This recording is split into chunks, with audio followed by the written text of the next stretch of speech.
네, 안녕하세요. 어서 오세요.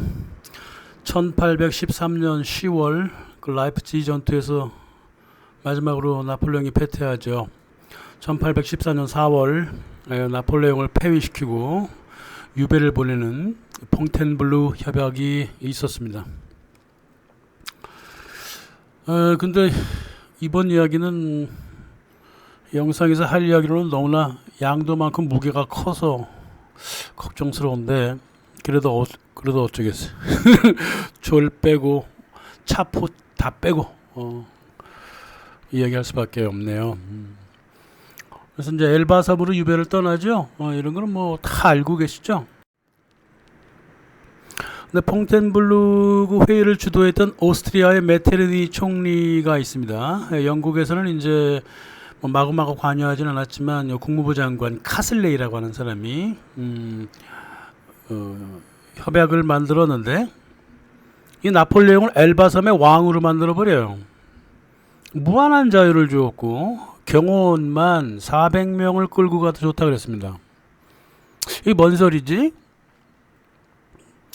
한 21조까지인가 있죠. 근데 거기서 보면은 뭐 나폴레옹 황제를 그대로 직위를 유지하고 뭐 엘바섬을 다 통치할 수 있고 프랑스로부터도 뭐 연금을 200만 프랑씩 받아 챙기고 또 강대국은 엘바섬을 보호해 줘야 되고 응?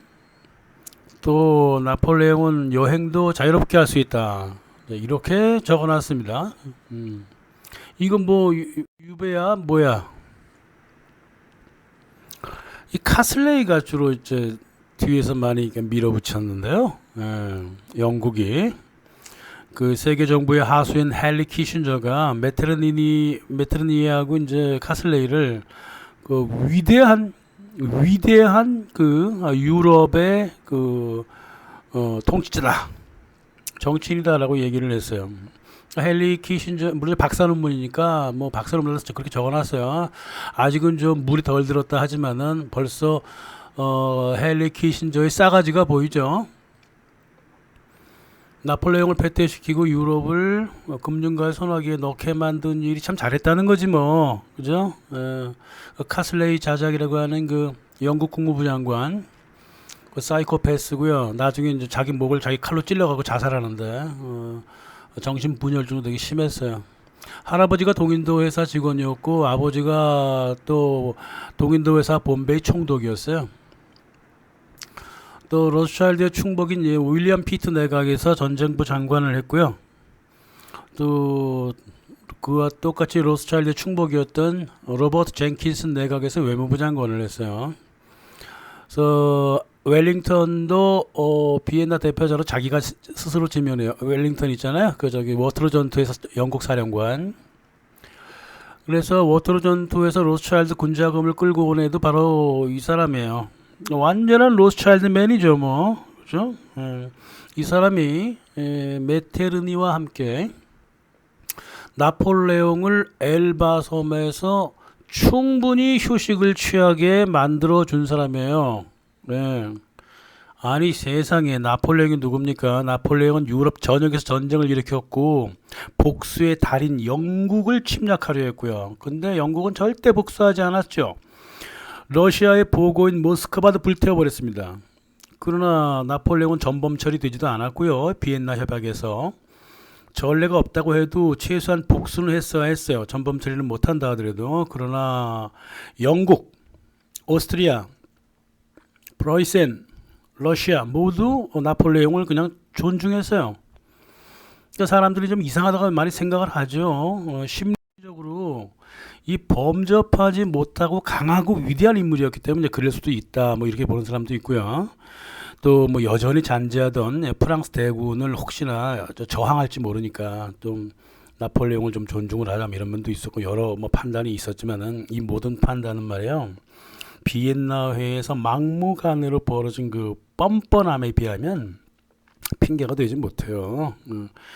나폴레옹 엘바섬으로 묶어놓고 이제 비엔나 회의 열잖아요. 유럽을 갈기갈기 찢어버리지 않습니까? 돈 주고 너 가져고 이쪽은 네가 가져가고 이쪽은 내가 가져가고 뭐 민중저항이 일어나려면 그때 일어나지. 나폴레옹에 대한 예우는 말이에요. 이상한 예우는 말이에요. 이게 어떤 기획에 의한 거죠. 네? 응? 특히나 영국이 어째 그렇게 나폴레옹한테 관대했을까? 아무튼 나폴레옹은 말이에요. 자기 부인인 마리 루이즈가 반 정도 이상 통치하던 엘바 섬으로 유배를 갑니다. 그래서 엘바 섬이라고 하는 게 뭐야? 자기 고향인 코르시카에서 65km밖에 안 떨어져 있고요. 자기의 해군 부대가 있는 툴롱, 프랑스 툴롱까지 242km밖에 안 떨어져 있어. 나이도 45살 팔팔한 나이였죠. 이탈리아 그 강변 도시들은 대다수가 자기 부인령이었고, 그리고 이탈리아 잠깐 토스카나로 잠깐 넘어가려면 뭐 조련 같은 수영 선수라면 그냥 헤엄쳐도 갈 수 있는 곳이야. 왜 거기다가 갖다 놨을까? 나폴레옹을. 희한한 기획인데 아주 뻔뻔뻔한 기획 아닙니까 이거? 예. 뭐 카슬레이 영국 국무부 장관 카슬레이는 그 뭐 며칠이면 프랑스에 당도하는 엘바섬에다가 왜 유배지로 선택했냐 하면서 막 불만이 있는 등 막 토로했지만 도장은 꽉꽉 찍어댔어요. 예, 이 불만이 이제 제 발이 저린 건지 뭐 말로 먼저 선수를 친 것인지 뭐 다 비슷한 거겠죠. 그래서 이 나폴레옹의 유배답지 않은 유배 결정을 이게 실은 카슬레이 지가 한 거잖아. 지가 나서 한 거 아니야. 게다가 카슬레이는 나폴레옹을 폐위를 원치도 않았어요.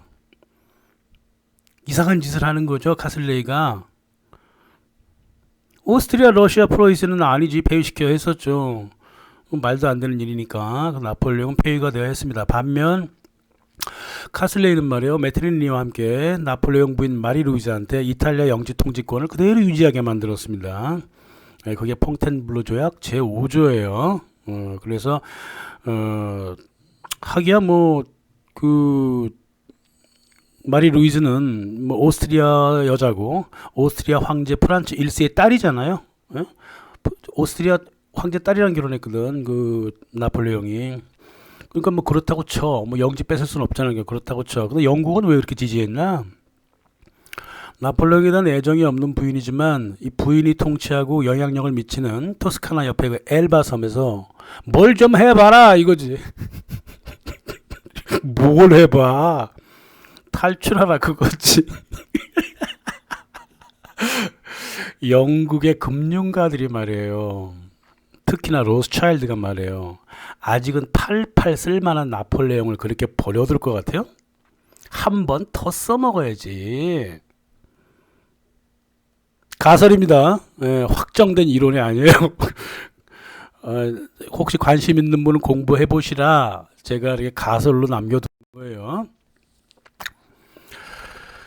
그 엘바섬에서 말이에요. 뭐 완전한 주권과 자유, 지휘와 황제 타이틀 모두 보존해 줬어요. 이게 영국이 인정해 준 거죠. 이거 유배를 보낸 것인지 잠시 휴식을 보내준 것인지 혼동스럽지. 에? 나폴레옹을 태우고 엘바로 들어온 그 함장도 토마스 우샤라고 있어요.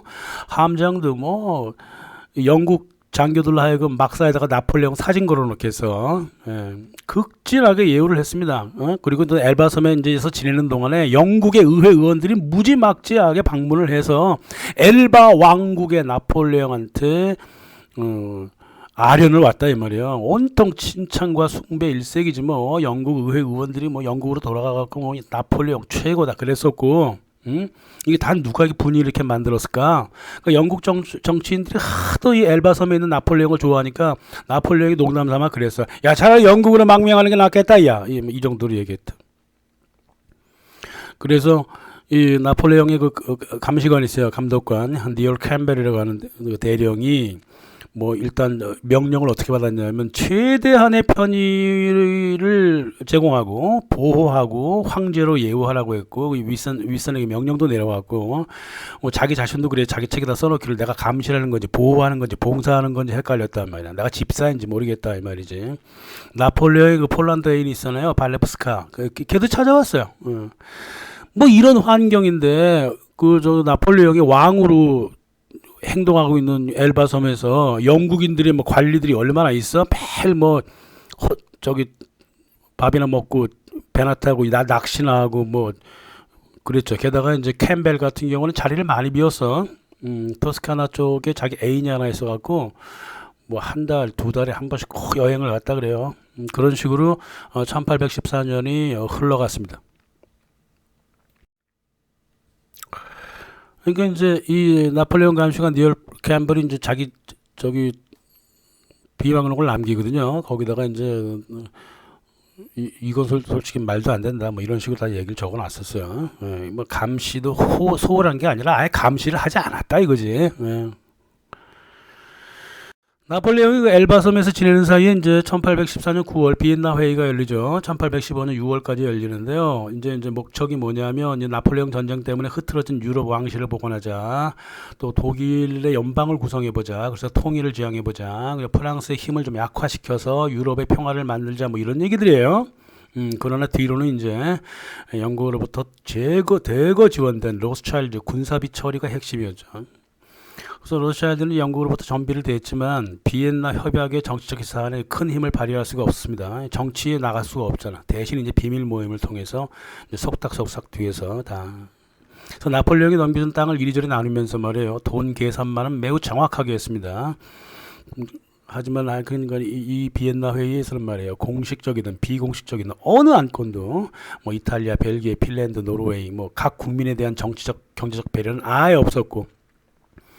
또 연관되었던 세르비아, 그리스, 불가리아, 루마니아 국민은 아예 국민도 아니었어요. 아예 신경도 안 써버렸습니다. 자기 나라 국민도 신경 안 쓰는데 뭐 남의 나라 국민 왜 신경 쓰나?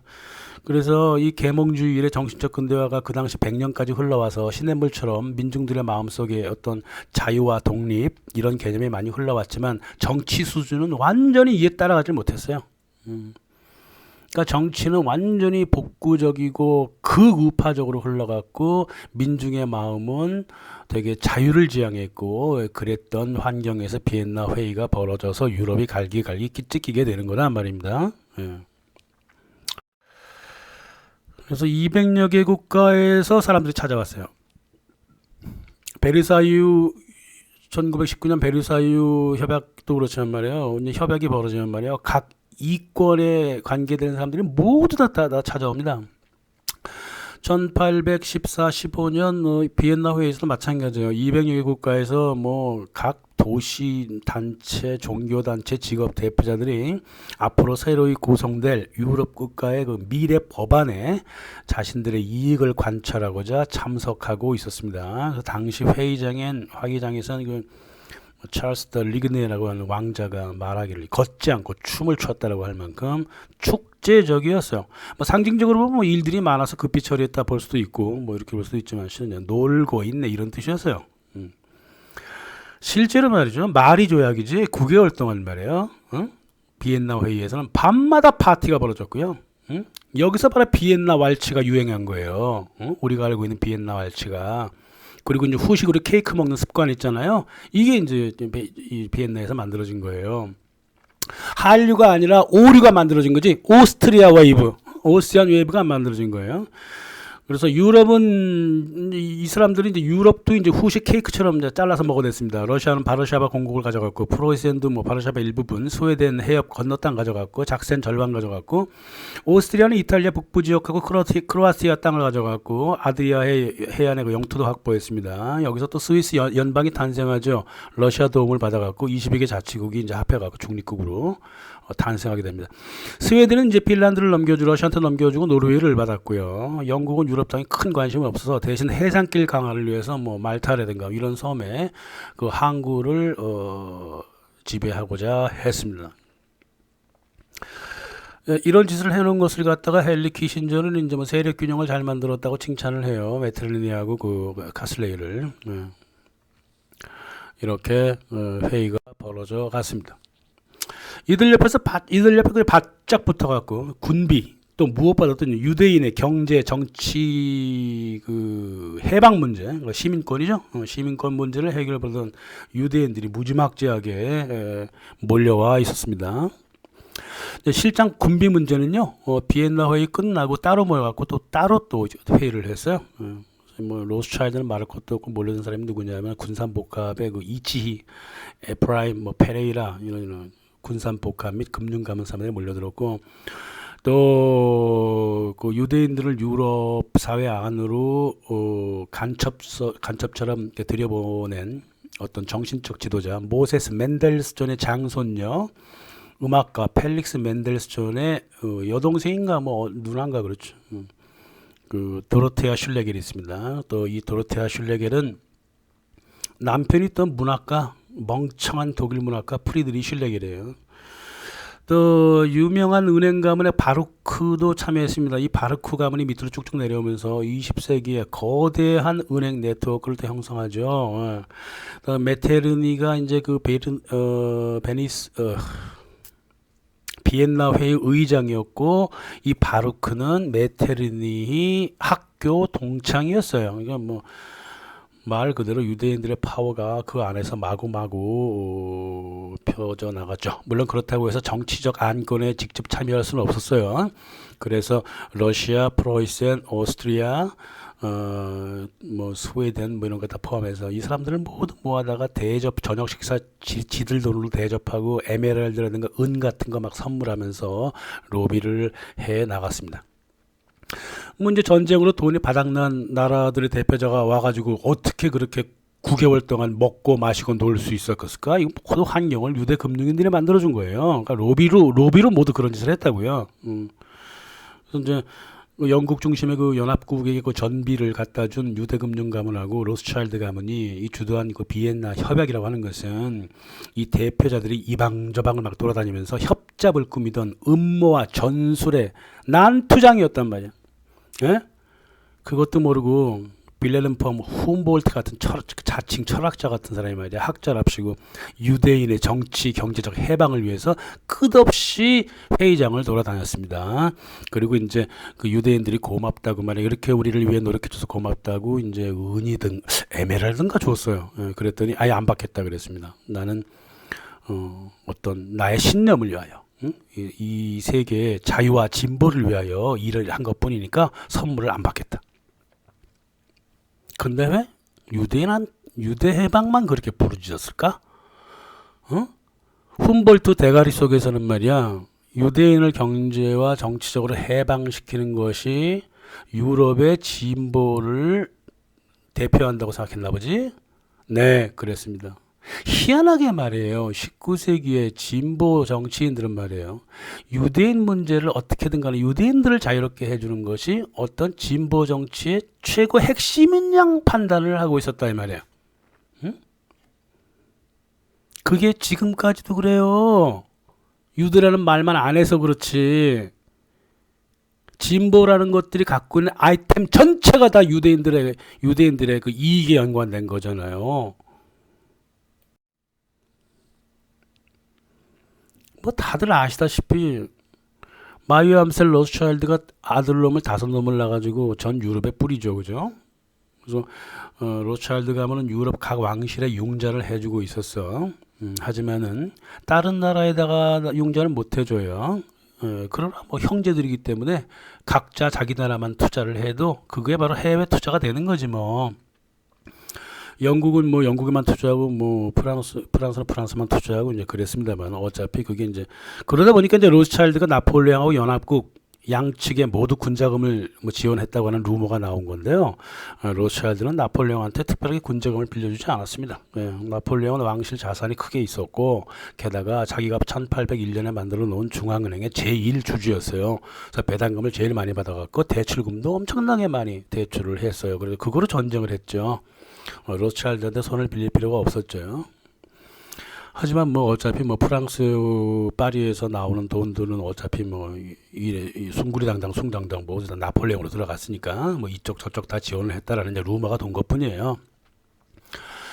그 나폴레옹이 엘바 섬에 있을 때 말이에요. 프랑스 중앙은행에는 여전히 돈이 남아 있었고요. 가장 파워가 있었던 영국의 나산 로스차일드가 판단하기에 이 프랑스 중앙은행에 있는 돈을 모두 낭비토록 해서 프랑스에 이제 진출해 있는 우리 막내 동생 제임스 로스차일드 힘을 키워주려고 했단 말이에요. 프랑스의 부를 장악할 도움을 주고자 했단 말이에요. 자기도 영국에서 크게 한탕 해야지만이 또 프랑크푸르트에서 빙글빙글 놀고 있었던 암셀 로스차일드 형님을 갖다가 비엔나 지점으로 돌려보낼 수가 있단 말이야. 그래서 구상한 게 워터루 전쟁 아니냐 이거죠. 네? 나폴레옹 엘바섬부터 탈출, 워터루 전쟁까지 모두 이어지고 워터루 전쟁 이후의 결과까지 모두 다 손해를 봤지만 오로지 로스차일드 가문만 거대한 이익을 봤잖아요. 응? 그리고 정황 증거뿐만 아니라 실제 증거도 상당해요. 로스차일드가 워터루 전쟁을 일으켜서 유럽의 금융을 완전히 장악하는 그 최초의 스텝을 밟았다는 것이죠. 예? 로스차일드는 당대 최고 부자가 아니었어요. 로마노프 왕실의 최고 부자였고 오스트리아 왕실도 최고 부자였고요. 그에 또 로스차일드한테 비할 부자도 상당히 많았습니다. 그래서 로스차일드가 진정 부자가 된 때는 언제냐면 자기들이 전체를 장악한 영국 정부를 움직여서 또 오스트리아와 프로이센을 움직여서 일으킨 워터루 전쟁 이후부터 유럽은 로스차일드의 치하로 들어오게 되는 거예요. 응? 무엇보다 이제 국가들 사이에 돈을 꾸고 빌리는데 주권을 없애갖고 국제 금융에 있어서는 주권이 없어. 그래서 거래의 신용을 장악했다는 게 중요한데 이게 엘바 섬에서 말이야 나폴레옹을 자유롭게 놓아두는데 영국 국무부 장관 카슬레이, 오스트리아 그 재상 메트르니 이 도가 지나치다고 나폴레옹을 너무나 재무장하게 만들어 줬어요. 응? 여기에 로스차일드 입김이 없을 리 없죠. 당연히 카슬레이 자체가 로스차일드 맨이었고 메테르니 그 오스트리아의 그 금융 또한 로스차일드의 뭐 거대한 그 네트워크 속에 있지는 않았어도 상당히 많이 걸쳐져 있었고요. 그 메테르니 같은 경우는 뭐 알았을지도 몰랐을지 모르지만 아마 몰랐을 거예요. 뭐 그래도 적군이지만 나폴레옹 황제를 존중해야 자기들도 존중받지 않느냐 뭐 이런 어떤 그 무슨 뭐 귀족적인 감수성 그따위로 하다가 결국은 문제가 터져버린 거죠. 뭐 결국은 나폴레옹이 이제 엘바섬은 300일을 살았거든요. 300일 동안 캠벨 그 감시관 캠벨이 말이야 엘바섬의 나폴레옹 관리 군대의 그 자리를 비웠어요. 10일 이상 자리를 비웠습니다. 그 사이에 이제 1815년 2월 26일 섬을 탈출하게 되죠. 23일부터 짐을 싸고 있었는데 아무도 뭐라고 안 그랬어요. 영국 군인들도 없었고 거기. 응? 탈출은 밤에 했죠. 장군 3명 뭐 이렇게 해가지고 토탈 1150명이 탈출하는 거예요. 이게 가능하다고 보십니까? 영국을 포함한 오스트리아든가 이러한 그 연합국 세력들이 나폴레옹 탈출하게 그냥 방관했다고 볼 수밖에 없는 거잖아요. 이게 도무지 이해할 수 없는 관리 상태죠. 그 나폴레옹 감시관 리얼 캠벨이 2월 26일 새벽 지나서 오후 4시에 이제 그 버거시라고 하는 저기 토스카나 공사한테 편지를 전가를 보냅니다. 예. 버거시는 또 누구냐? 웰링턴의 조카 사위예요. 웰링턴의 조카의 남편이라고요. 그럼 웰링턴이 누구야? 웰링턴도 로스차일드 계열이에요. 그쪽 계열이라고요. 그 사람이 웰링턴 장군이라고 하는 사람이 이놈들 모두 가족끼리 작작하고 하는 거야. 근데 편지를 보내죠. 예. 나폴레옹이 엘바 섬을 떠나갔고 지금 뮤라라고 하는 사람은 이제 장군이죠. 나폴레옹 장군과 지금 조인을 했던가 아니면 이제 조인을 할 것 같은데요. 이게 뭐 하여간 무기와 쌀, 소금 같은 걸 다 싣고 떠났다고 합니다. 하여간 보나파르트라든가 아니면 군대 뭐 물자 어느 게 배에 실어있든 간에 확인만 되면 해적선으로 보고 발포하라고 명령을 하겠습니다. 아직 국무부 장관 카스텔리에게는 편지 아직 못 썼습니다. 이렇게 편지를 보냅니다. 완전히 얘는 아마 사형당해야 되잖아요. 캠벨은. 근데 안 그랬어요. 안 그랬어요. 버거시가 말이야 카스텔리한테 편지를 어떻게 보냈냐면 한 6만 군인 정도가 프랑스에서 나폴레옹이랑 같이 모여가지고 뭐 이제 서로 합류하려는 모양입니다. 또 여기 보니까 영국인들이 그 나폴레옹 탈출에 공모하고 방조했다고 하는 얘기들이 엘바 섬에서 뭐 다분한데 뭐 보나파르트 측에서 나온 말이죠. 그래서 프랑스 왕의 그 정부에 불만족한 영국이 나폴레옹을 다시 프랑스로 들여보낸 거 아니냐라고 하는 소문이 막 돌고 있습니다. 이러면서 또 뭐라고 또 다음날 사족을 붙이냐면 이 사건을 미리 막을 영국군이 한 명도 없었다는 정보가 있는데요. 저는 가보지 않아서 모르겠고 하지만 캠벨 장교는 아주 열성적인 장교니까요. 너무 그렇게 그 벌을 주지 마십시오. 뭐 이런 식으로 편지를 장관한테 보내고 있어요. 나폴레옹이 타고 떠난 범선이 매우 작았고요. 총이라면 보통 한 4개나 6개 정도밖에 이제 못 갖고 있었고요. 전함에 사람과 물자를 실었기 때문에 공격에 대응할 수도 없었어요. 그래서 캠벨이 보이는 즉시 공격하겠다는 전갈은 실은 허언이죠. 그런 조짐은 없었어요. 아마 버거시가 하지 말라 그랬을 겁니다. 이거는 증거 없습니다. 그러나 그냥 쫓아가면 되잖아요. 근데 안 쫓아갔단 말이야. 이게 의도적인 것인지 이거 어떻게 벌어졌는지 하여간 간에 나폴레옹이 떠난 걸 안지 한 12시간이 지났어도 쫓아갈 생각을 안 했어요. 그래서 이제 캠벨이라든가 버거스라든가 이거 터스카나 공사, 영국 공사, 버거스라든가 카슬라이 외무장관, 국무장관이죠. 국무장관 행동이 명확하게 나폴레옹 탈출에 도움을 준 건 사실이에요.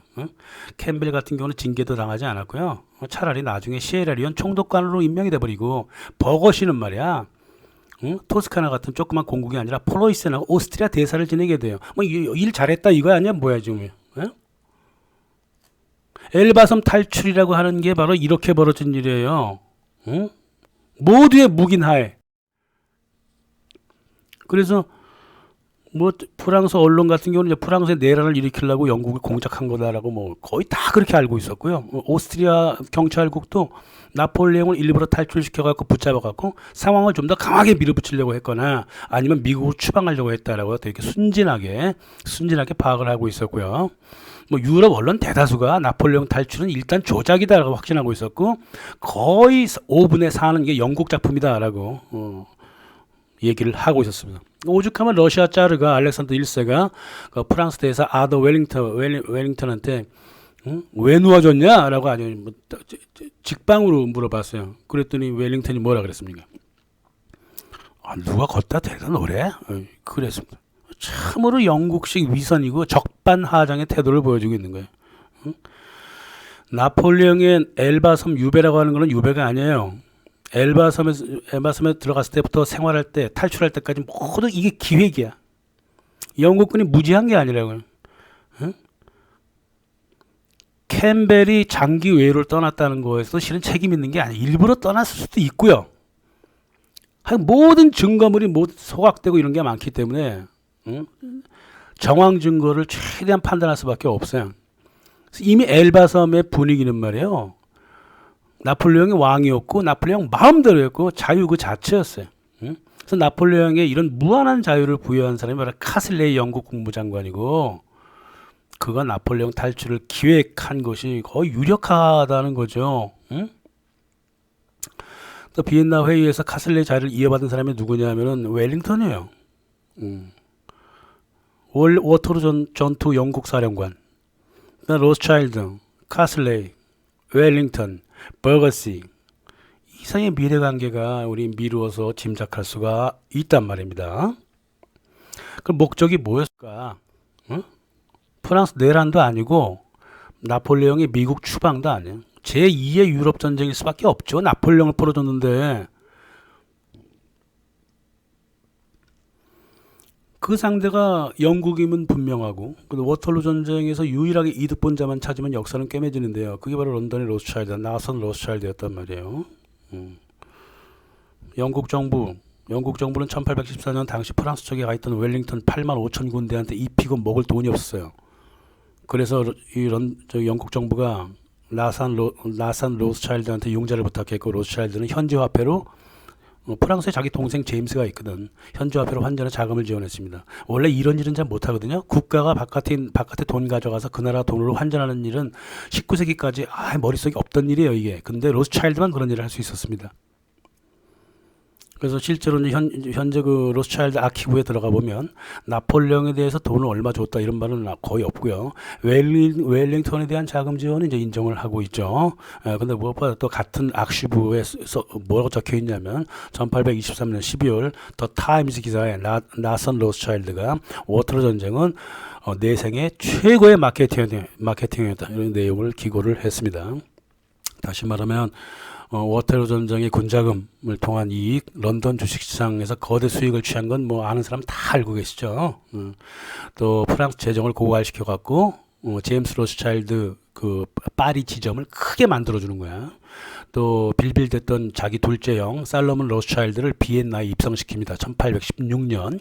그래서 오스트리아 금융계를 완벽하게 장악해버리고 그 메테르니가 무릎을 쫄쫄 꿇으면서 살로몬 로스차일드 젊은 놈, 얘가 그 당시 한 30대 후반인가 그랬을 거예요. 걔를 쫄쫄쫄 쫓아다녔습니다.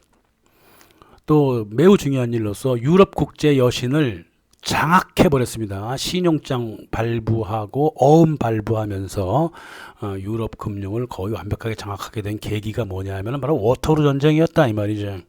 이제 앞으로 로스차일드가 할 일이 뭐야?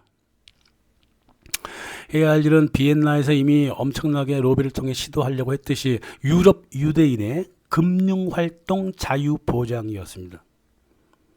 비엔나 회의에 유대인들이 참여한 목표는 말이에요. 이 군비 획득 같은 게 아니라 실은 이 유대인들의 금융활동 보장이었다고요. 여기에 훔볼트 같은 쓸모없는 독일 멍청이가 유대인 해방을 위해서 세기 초부터 글을 쓰고 1814년 비엔나 협약장을 뛰어다니면서 만들어낸 결과가 바로 유대 금융인들의 유럽 장악이었다 그 말이에요. 그래서 이 독일 연방 헌법이 막 만들어질라 그랬을 때 막 사안이 막 제출되고 할 때 프로이센에서 그 수정안을 제출을 했는데 말입니다. 뭐라고 제출을 했냐 말이에요. 법은 풀어주되 유대인들한테 정치 경제적 법은 법적으로 자유를 허가한다. 근데 두 가지 내용은 조금 염두에 두었으면 좋겠다 그러면서 모두 possible이라고 얘기를 적어놨어. 사실 가능하면 좀 그렇게 해달라는 부탁이야. 법은 만들었지만 인간적으로 부탁하는데 두 가지를 부탁합니다. 새로이 얻은 그 자유의 권리를 갖다가 오로지 금융사업을 넓히거나 부동산, 농지 등을 매입해서 금융수익을 남기는 일을 하지 말라. 이거 2000년 내내 해왔던 일 아니야, 유대인들이. 두 번째, 아무 돈이나 사용해서 세무나 직업생활에 여러 해로운 오해가 발생하지 않도록 해라. 다시 말해서 외국 돈 같은 거 함부로 환전하지 말라는 소리란 말이야. 나라 경제가 힘들어질 수 있으니까. 이것도 2000년 내내 바로 유대인들이 했던 거야. 이 두 가지의 자유를 줘버린 거죠. 그런 거예요. 네. 당시 19세기 그 유럽 사람들은 말이에요. 금융사업이라고 하는 자체가 개념이 없었어요. 부동산을 샀으면 살라고 하는 거잖아. 농지를 샀으면 거기서 농사 지으려고 그러잖아. 근데 얘네는 안 그래요. 부동산 가격 올려놓고 팔아버리고 농지 가격 올려놓고 팔아버립니다. 그래갖고 계속 금융 수익을 늘려가요. 이런 정신 상태는 오로지 유대인밖에는 갖고 있지 않았어요. 19세기까지만 하더라도 그랬습니다. 그리고 환전해갖고 환치게 돈 번다고 이런 생각 해본 적 없어요. 모조리 다 유대인들이 2000년 내내 해온 짓일 뿐이다 그 말이야. 여기다가 유대인한테 해방을 줬다 이 말이죠. 훔볼트 같은 정신병자들이. 로스차일드가 워터루 전쟁을 통해 갖고 이 상상 불가능한 행위를 합법으로 만들어 버렸단 말이에요. 유럽 5개국의 패밀리 네트워크를 깔아놓고 지폐나 금이 아니라 신용어음을 돌렸기 때문에 유럽 기업인들도 또 금융인들도 이런 그 종이장 외환거래 어음을 받지 않을 수가 없었단 말이야. 옛날에 안 받았어. 금만 왔다 갔다 했지. 그 나라 지폐는 안 받고 그 나라 어음도 안 받았다고요. 특히 전쟁 불자하고 돈이 오고 가는 전쟁이 이런 신용사업을 완전히 굳히게 만들었는데 워터루 전쟁이 바로 이러한 신용금융사업을 굳히게 만들었단 말이에요. 이로써 바로 로스차일드가 유럽을 장악하는 첫 단추를 딱 끼게 되는 겁니다. 이 금융사업이란 게 뭐예요? 이 믿음직함의 기대잖아요. 저 자식 때 믿을만 하네. 그게 신용장 아니야? 그게 신용 크레딧 아니에요? 그래서 그 로스차일드 맨들의 그 면모가 어떻게 되냐면 항상 착한 듯하고요. 점잖은 듯 행동하고 친구인 듯 행동하고 애국자인 듯 행동하는 예의범자라고 친분 문화를 만들어가는 거예요. 이게 미래 전략인데요. 영업 전에 친구를 먼저 맺어. 이게 이슬람하고 중국 관시잖아요. 이 관시를 유럽에 들여온 최초의 기업이 바로 로스차일드예요. 이 로스차일드가 이제 뭘까지 만드냐면 서비스 프레디케이티드 서비스업 개념을 만들어내 가지고 이걸 공식 범주로 만든 이도 로스차일드예요.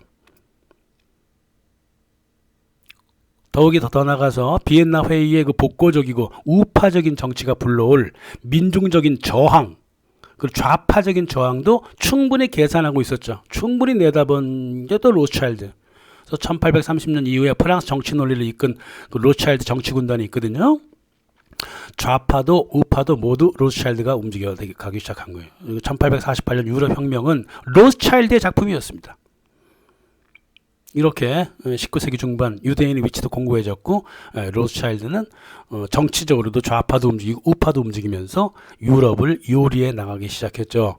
그래서 그 귀족 출신은 이제 구스노 데무스라고 하는 사람이 있는데, 뭐라고 1848년에 얘기하냐면, 1848년 유대 프리메이슨, 다시 말해 로스차일드예요. 이게 유대 프리메이슨은 유럽 어디서 어떻게 혁명이 벌어질지 모두 꿰뚫어 보고 있었다라고 하는 기사를 남긴 바 있습니다. 1820년 이후에 금융의 강을 건너는데 금다리도 없고 손을 잡아주는 이도 없어. 오로지 로스차일드식 종이배밖에 없었기 때문에 유럽 각국은 모두 종이배를 탔어요. 외국에서 어음이 들어오고 나갈 때 수수료를 국가의 고위 공무원이 또 챙겼기 때문에 또 유럽의 공무원들은 로스차일드식 금융거래를 되게 좋아했습니다. 수수료를 중간에 자꾸 떼주거든. 그래서 로스차일드의 그 성공이라고 하는 것은 영업 현장에서 승리한 게 아니라 영업 현장 자체를 자기들이 만들었기 때문에 성공한 겁니다. 그렇단 말이에요. 그러니까 어디선가 성공하려면 거기 가서 사람들 뚫고 들어가서 성공하지 말고 그 환경 자체를 자기 거로 만들어야 된단 말이에요. 이게 로스차일드가 바로 그거라면. 프로이센은 뭐 유대인들의 그 돈놀이 음모적인 행태를 주목했지만은 뭐 방법이 없어요. 그들에게 힘거를 줬고, 또 이건 또 훔볼트 같은 진보 자유주의 좌파 멍청이가 또 원했던 바이고, 나폴레옹을 워터루로 끌어들여갖고 유럽 최고의 부를 이룬 로스차일드 가문이 유럽의 프리메이슨 네트워크를 본격적으로 장악하기 시작해 들어갈 때도 1820년대 이후가 되는 거예요. 또 그 유럽의 그 비유대 프리메이슨 네트워크를 계속 공격을 했죠. 그래서 그들의 네트워크로 들어가서 1848년 이후 유럽 프리메이슨을 바로 유대인들이 거의 다 장악을 하게 돼요. 그래서 그 이탈리아 독립운동가 그 부오나로티, 그 프라티라고 하는 사람이 19세기 중반을 바라보면서 유럽 대국에서 벌어지는 모든 정치적인 사건은 서로 연결되어 있다. 그러면서 수뇌부는 단일하다 이렇게 얘기했는데, 수뇌부가 누굴까? 로스차일드죠. 벤자민 디즐레일리도 1844년 부르주아 뒤에 은행이 있다라고 하는 소설을 써서 로스차일드를 주인공으로 삼아서 소설을 쓰게 되죠. 그리고 또 로스차일드 하수인이기 때문에 나중에 영국 총리까지 되는 겁니다. 이러한 그 모든 그 압제적인 경제, 정치, 금융 네트워크를 만들어준 자가 누구냐? 훔볼트뿐만이 아니에요. 자유를 부르짖고 평등을 부르짖었던 그 진보 좌파라고 하는 그 당시 정치인들과 지식인들이 그런 짓을 저지른 거죠. 뒤에서는 어떤 일들이 벌어지는지 전혀 모르고 있는 상태에서. 지금도 똑같아요. 지금도 똑같습니다. 뒤에서 어떤 일이 벌어지는지도 모르면서 백신 얘기하고 차별금지법 얘기하고 세계화 얘기하고 국제공조 얘기하고 뒤에서 어떤 일이 벌어지는지 전혀 모르면서. 로스차일드 가문은 말이에요. 서구 귀족 핏줄을 끊임없이 탐냈죠. 귀족과의 정략 결혼은 거의 집착증 수준이어서 왜 왕실에 그렇게 집착했을까? 이 유럽이라고 하는 것이 말이에요. 이 권력이 다 어떻게 되어 있냐면 왕실과 상원 의원 중심으로 벌어져 있기 때문에, 귀족 중심으로 벌어져 있기 때문에 평민 옆에 가볼 필요도 없어요. 하원 의원 될 필요도 없는 거예요, 실은. 유럽이 지금도 그래요. 지금도 웃기지도 않습니다. 유럽의 이 정치계라고 하는 게. 이게 귀족 혈통 갖고 있는 애들이 다 헤쳐먹고 있다고요. 이게 지금 왕실하고. 그놈들이 모두 거대 부르주아이고, 동시에 거대 부르주아이고, 거대 부르주아 짬짬하고 앉아있고 그렇단 말이에요. 다 알고 있죠, 로스차일드는. 오죽 영국 왕실을 쳐들어갔으면 영국 왕실의 핏줄에 로스차일드가 들어가 있다는 말까지 있었고 말이에요. 그래서 워터루 전쟁을 이용했던 건 나탄 로스차일드는 이제 귀족 금융가 몬테비오레 가문과 같이 시집 장가가고, 베어스 스턴스라고 하는 은행을 만들었던 스턴 가문하고도 결혼하고, 골드스미스 가문을 결혼하고, 살로몬 가문을 결혼하고, 이 온통 결혼. 로스차일드 가문이 만약 교차적으로 결혼한 사례가 총 58개인데요. 그 중에 29개가 사촌간 결혼이야. 로스차일드는 항상 그렇게 서로 핏줄 간다 이어놓습니다. 조금 넓히려면 이제 더 이제 그 금융 네트워크 넓히려고 그러죠. 로스차일드 또 와버그 가문하고도 사촌이고 자커브 쉬프 가문도 사촌입니다. 사돈이에요. 로브 쿤앤 로브의 로브 가문하고도 사돈입니다. 그래서 지금 독일계 유대금융가뿐만 아니라 영국계, 미국계 모두 롭, 와버그, 쉬프, 사무엘스, 레딩스, 사순, 총 12개에서 13개 가문, 총괄 가문이 모두 로스차일드 핏줄에 이어져 있고요. 네?